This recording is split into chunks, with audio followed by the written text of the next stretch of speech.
ताला तोड़वा के अपने स्टाफ से तमूरा मंगवा के आज प्रैक्टिस आज मैं सिर्फ सर के लिए कर रही हूँ, तो गलतियों पे क्षमा करें।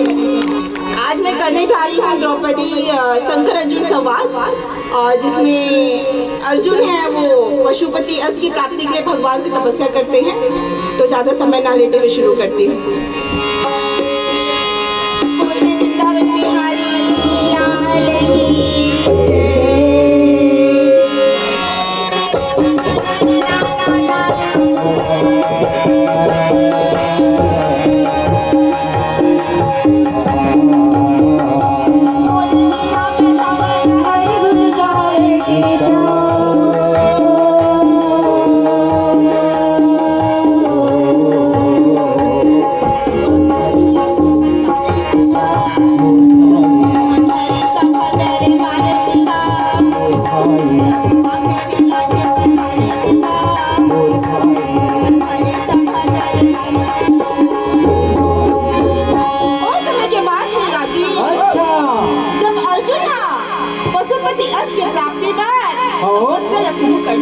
शुरू करे नहीं थे, शुरू करे इस रागी 3 महीना बीत जाते।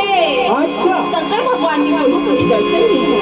अच्छा, अर्जुन सोचते लागत है मोर तपस्या में कुछ कमी हो गए है, कमी हो गए है, इसलिए तुम्हारे भगवान दर्शन नहीं देते। यही सोच के अर्जुन जंगल के फूल खा के खाना छोड़ के सूखा दूबी के रस पी के तपस्या शुरू करके लागी। तब बोले शंकर भगवान के दर्शन नहीं हो अर्जुन सोचे लागत है मैं फल फूल खात हूँ, दूबी के रस पियत हूँ, कारण मोर भोला बाबा प्रसन्न नहीं होते।